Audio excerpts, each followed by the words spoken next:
ठहरिए महाराज।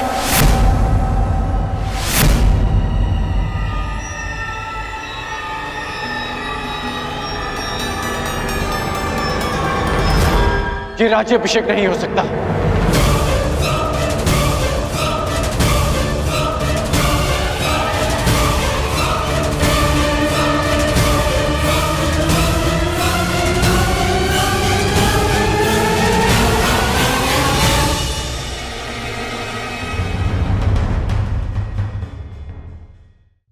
ये राज्याभिषेक नहीं हो सकता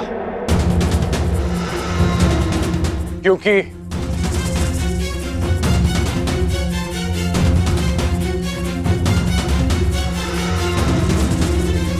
कुमार युधिष्ठिर अभी जीवित हैं।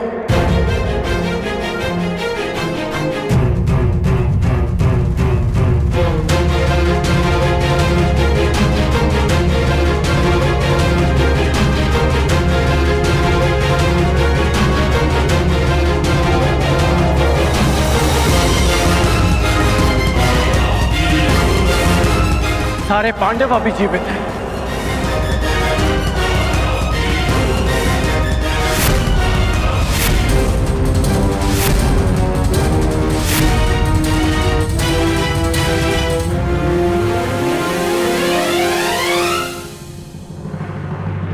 खान, ये क्या कह रहे हो तुम? हाँ मित्र, पांडव जीवित हैं। पांचाल स्वयंवर में जिस ब्राह्मण युवक ने लक्ष्य भेद किया और मुझसे युद्ध किया वो अर्जुन है।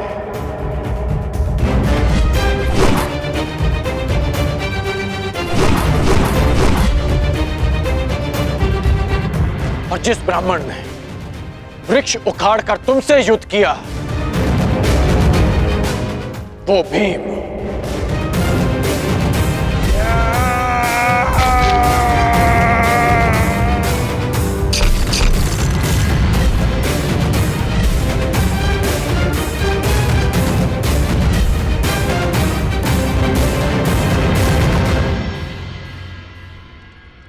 कर्ण, क्या तुम सत्य कह रहे हो?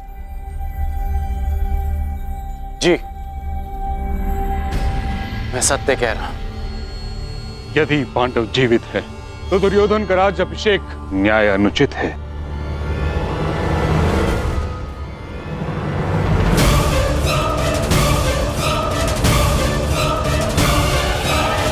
ना ही उसे राजपद देना।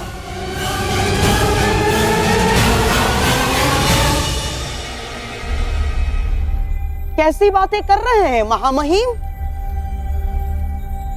पांडव जीवित हैं, ये केवल अंगराज का अनुमान है, अनुमान। कोई साक्ष्य नहीं है उनके पास। साक्ष्य कर्ण के शब्द हैं। कर्ण हठी हो सकता है परंतु असत्यभाषी नहीं। कब से? महामहिम, राजनीति में विश्वास से काम नहीं होता ना। राजनीति में केवल साक्ष्य से काम होता है। महाराज, यदि अंगराज के पास पांडव जीवित होने का कोई साक्ष्य नहीं तो युवराज दुर्योधन का सम्राट बनाने में भी कोई बाधा नहीं। महाराज, मेरा आपसे निवेदन है कि आप उन्हें मुकुट पहना दें। क्या तुम्हारे पास कोई साक्ष्य है अंगराज?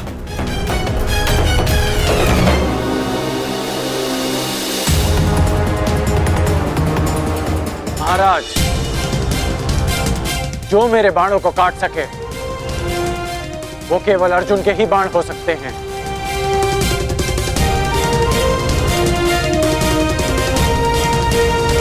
और जो मित्र दुर्योधन को ललकार सके वो केवल भीम ही हो सकता है। ये भी केवल तुम्हारा अनुमान है कर्ण। मैं साक्ष्य की बात कर रहा हूं। कभी कभी अनुमान भी सत्य सिद्ध होते हैं महाराज। मेरा प्रश्न ये है विदुर, यदि पांडव जीवित हैं तो वो अभी तक हस्तिनापुर क्यों नहीं आए? इतने समय तक छिपे क्यों रहे? क्या कोई उत्तर है तुम्हारे पास?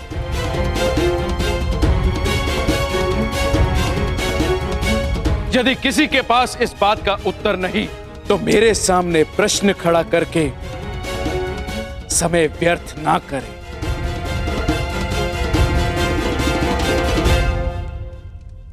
तो मेरा निर्णय है कि दुर्योधन का राज्य अभिषेक होगा।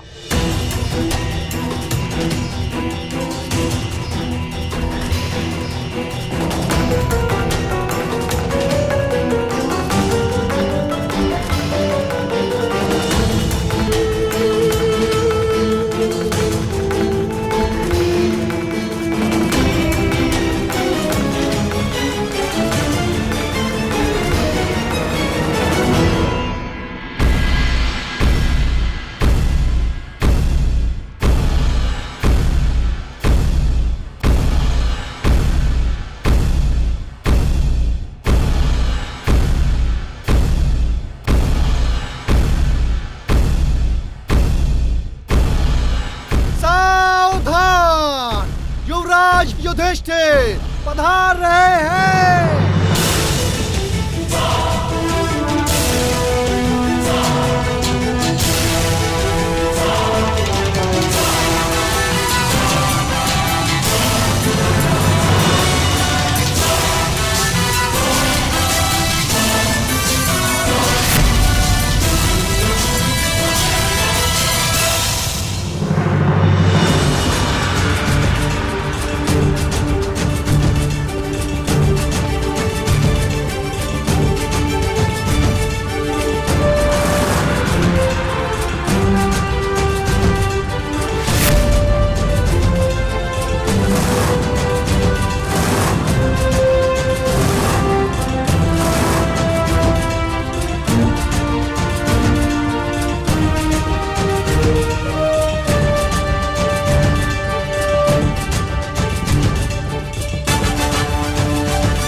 तुम्हें इस बात का अनुमान ही नहीं कि तुम्हें देखकर मेरे मन से कितना बड़ा भार उतर गया।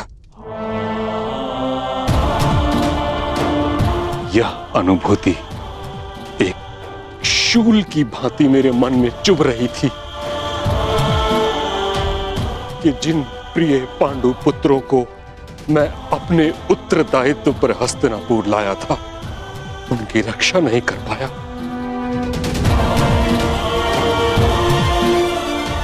इस समय तुम सबको सकुशल देखकर तुम अनुमान नहीं लगा सकते कि मुझे कितनी प्रसन्नता हो रही है।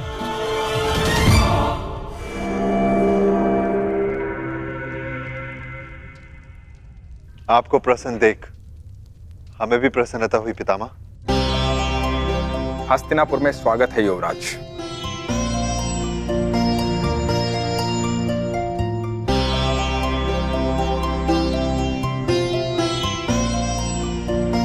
धन्यवाद विदुर काका श्री। आप हमारे साथ नहीं थे, परंतु आपकी मंगल कामना सदैव हमारे साथ थी।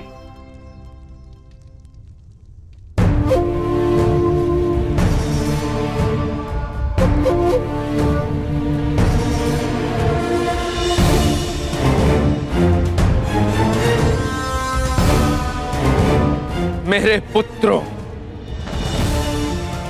ईश्वर की महान कृपा है कि तुम सब सकुशल हो। अब मैं मृत्यु उपरांत अपने भ्राता पांडु को अपना मुख दिखा सकूंगा। पिताश्री को सदैव अपने ज्येष्ठ भ्राताश्री पर गर्व रहेगा महाराज। अर्नावत में आपके पुत्र दुर्योधन ने जो हमारे स्वागत के प्रबंध किए हैं,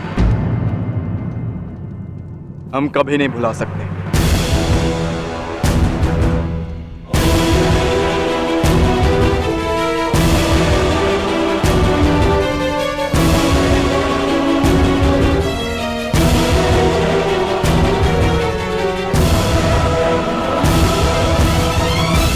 पुत्र युधिष्ठिर, एक प्रश्न मेरे मन को व्यथित कर रहा है। तुम सब जब वर्णावत की दुर्घटना में सुरक्षित थे तो हस्तिनापुर क्यों नहीं चले आए?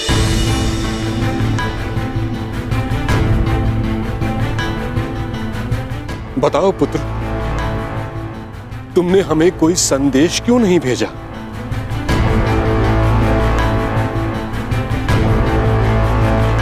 युधिष्ठिर, इतना मैं जानता हूं कि भयभीत तुम किसी से हो नहीं और असत्य तुम कहोगे नहीं।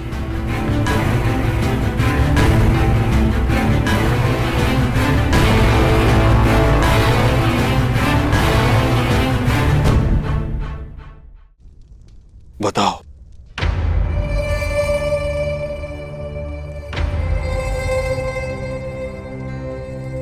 हम आपको कष्ट नहीं देना चाहते थे पितामह,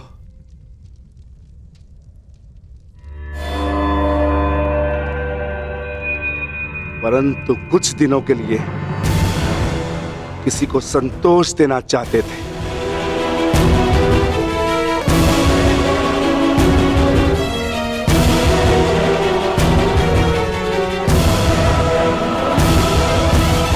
भीम का तात्पर्य यह है कि हम माता श्री को संतोष देना चाहते थे, क्योंकि माता श्री हस्तिनापुर में नहीं आना चाहती थी। परंतु क्यों? पुत्री कुंती के मन में यह विचार क्यों आया? क्योंकि मैं चाहती थी मेरे पुत्र सामान्य जीवन जिए।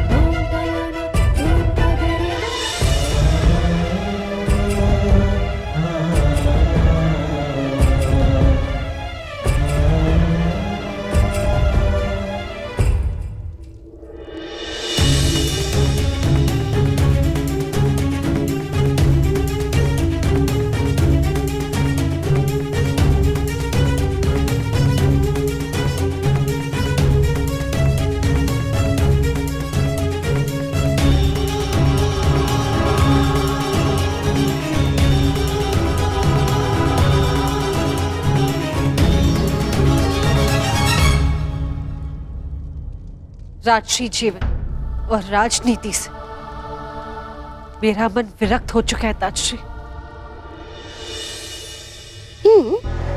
तो लौटी क्यों? वन में भटकती रहती, मन विरक्त हो गया था। पुत्री कुंती, मैं इस बात से परिचित हूं कि पुत्र पांडु के स्वर्गवास के पश्चात तुम्हारा मन विरक्त हो गया है, परंतु इस कारण तुम अपने पुत्रों को उनके प्रारब्ध से वंचित तो नहीं कर सकती। हस्तिनापुर को उसके भविष्य से वंचित नहीं कर सकती।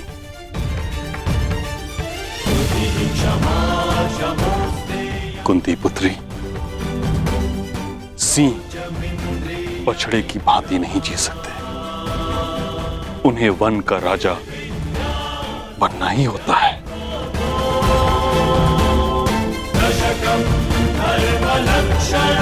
यदि तुमने यहां आने में थोड़ा विलंब किया होता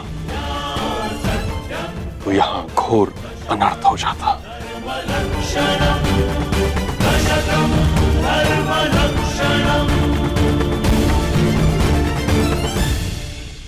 अपने पुत्र को अनर्थ से दूर रखना चाहती थी, इसलिए हम नहीं लौटे ताजश्री। जब तक भीष्म जीवित है, मेरे पुत्रों का कोई अनर्थ नहीं हो सकता।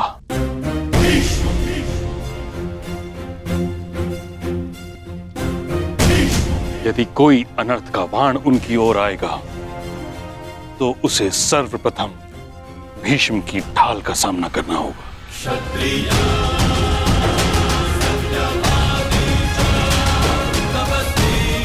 अंत भला तो सब भला। हस्तिनापुर अपने भविष्य का स्वागत करता है।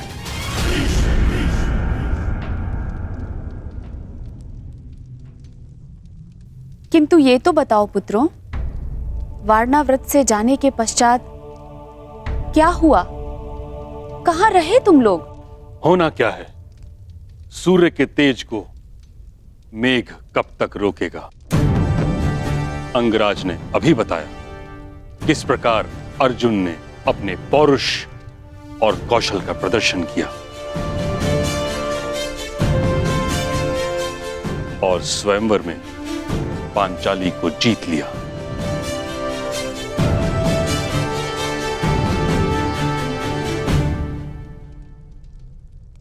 हस्तिनापुर की कुलवधू कहां है? उसे संग नहीं लाए।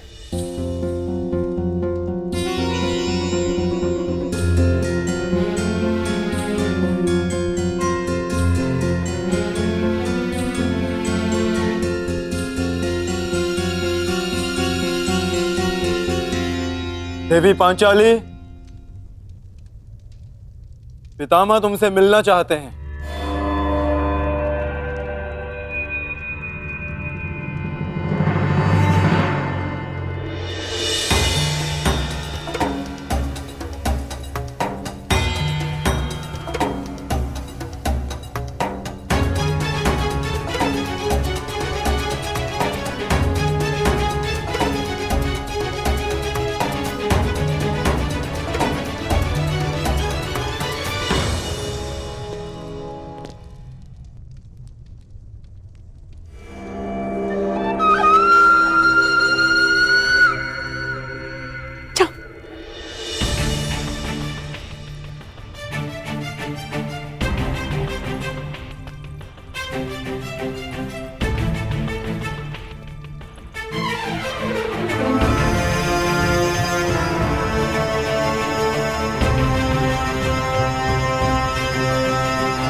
पांचाली वेदी मध्यात् समुत्थिता सुभागा दर्शनीयांगी स्वसीताय तलोचना।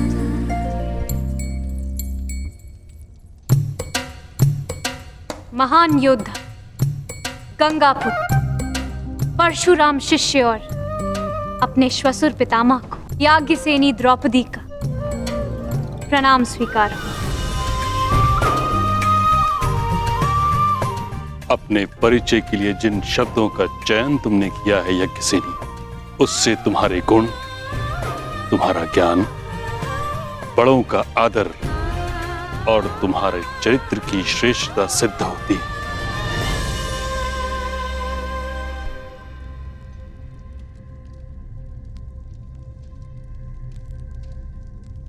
कदाचित इसलिए तुम्हारा वरण करके मेरा पौत्र ये भूल गया कि विवाह के पश्चात वर वधू को आशीर्वाद साथ लेना चाहिए।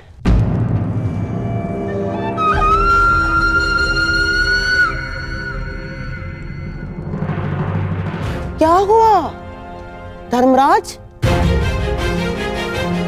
आपका मुख मलिन क्यों हो गया?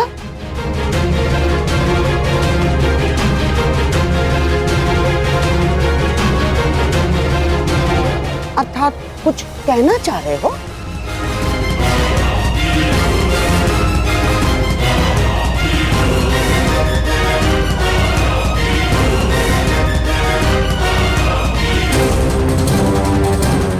अर्जुन, आशीर्वाद लेने के लिए आगे नहीं बढ़ोगे?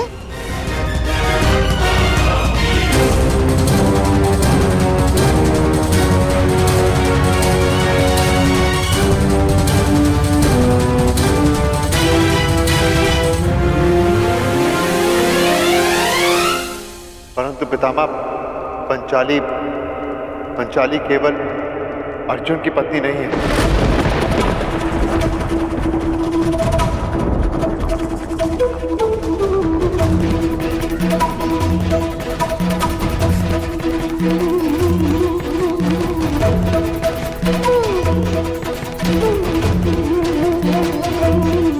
ये कैसा उपहास है पुत्र?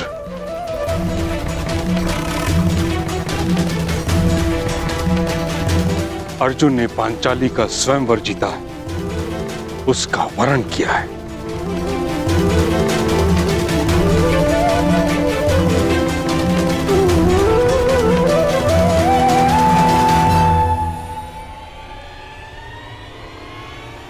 परंतु पंचाली से हम पांचों ने विवाह किया। ये क्या कर दिया तुम लोगों ने? ये क्या अनर्थ कर डाला युधिष्ठिर? यज्ञसेनी को जब अर्जुन ने वरा तो तुम पांचों उससे विवाह किस प्रकार कर सकते हो? धन, धान्य, संपत्ति, राज्य, इन सब का बंटवारा हो सकता है, परंतु पत्नी उसका नहीं। माता की वाणी भी नहीं काटी जा सकती पितामह। स्वयंवर से जब हम पंचाली को लेकर घर पहुंचे, माता देखिए, आज हमने भिक्षा में क्या प्राप्त किया है। जो भी लाए हो तुम पांचों भाई सदा की भांति उसे आपस में बांट लो। अब आप ही बताइए पितामह, क्या करते हैं? कुरुवंश की रीत ही है कि माता पिता के वचनों का पालन प्राण देकर किया जाए।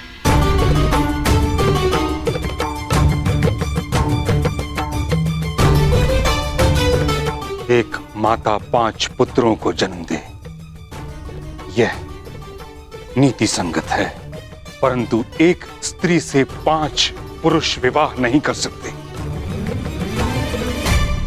सोचा नहीं तुमने, प्रजा को जब ज्ञात होगा तो क्या उदाहरण लेगी तुमसे? राजा और युवराज प्रजा के लिए प्रेरणा का स्रोत होते। तुम ये कैसे भूल गए कि तुम हस्तिनापुर के युवराज हो? युवराज? महामहिम, कैसी बातें कर रहे हैं आप? युवराज वो नहीं होता जो मस्तक पर मुकुट धारण करता है। युवराज तो वो होता है जो प्रजा का उत्तरदायित्व धारण करता है, और प्रजा का उत्तरदायित्व भूलकर कितने समय तक अज्ञात रहने वाला कैसा युवराज?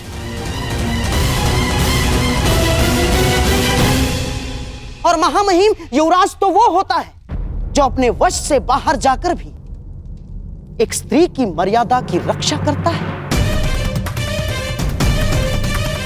और हां, जिसने एक ही स्त्री को 5 पुरुषों से विवाह करने के लिए विवश कर डाला,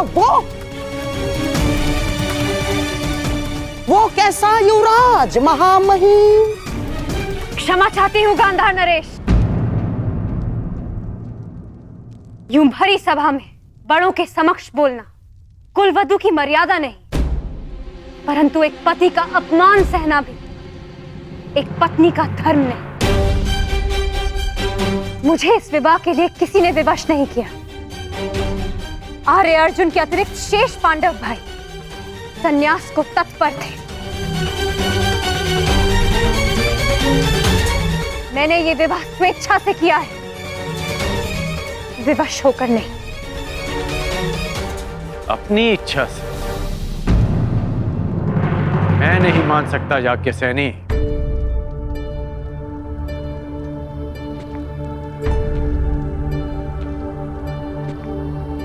जिस पंचाली को रीति नीति पर इतना विश्वास था, कि उसने एक सूत पुत्र का वर्ण करना स्वीकार कर दिया, वो कैसे 5 पुरुषों से विवाह कर सकती है?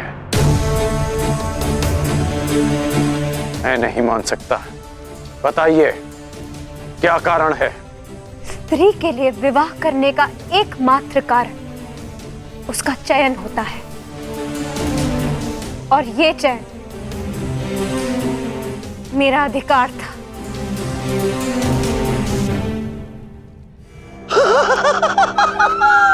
अद्भुत, अद्भुत! हस्तिनापुर का युवराज हस्तिनापुर को कलंकित कर देने वाले कर्म का पक्ष ले रहा है, और कुल को कलंक देने वाली कुलवधू उसे उचित चयन और उचित अधिकार सिद्ध कर रही है। महामहिम, क्या लगता है आपको, क्या ऐसे व्यक्ति को हस्तिनापुर का सम्राट बना देना हस्तिनापुर के हित में होगा?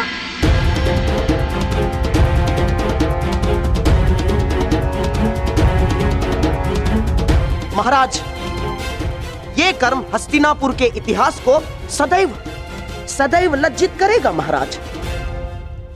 और ऐसे व्यक्ति को युवराज पद से नहीं हटाया गया तो हस्तिनापुर ही क्या महाराज, सारे संसार में गरिमाहीन, पदभ्रष्ट और वर्ण संकारों का साम्राज्य होगा।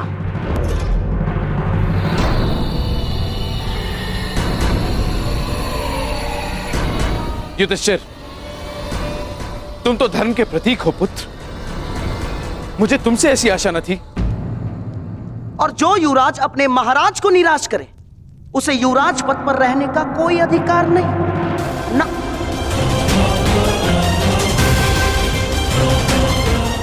कौन अधिकारी है और कौन षड्यंत्रकारी, इसकी व्याख्या की जाएगी तो गूंज गांधार तक जाएगी मामाश्री। युवराज पद ज्येष्ठ भ्राताश्री को दान में नहीं मिला, अपने पौरुष, पराक्रम और बल से अर्जित किया है हमने। हस्तिनापुर के युवराज होने का अधिकार केवल और केवल ज्येष्ठ भ्राताश्री युधिष्ठिर का है।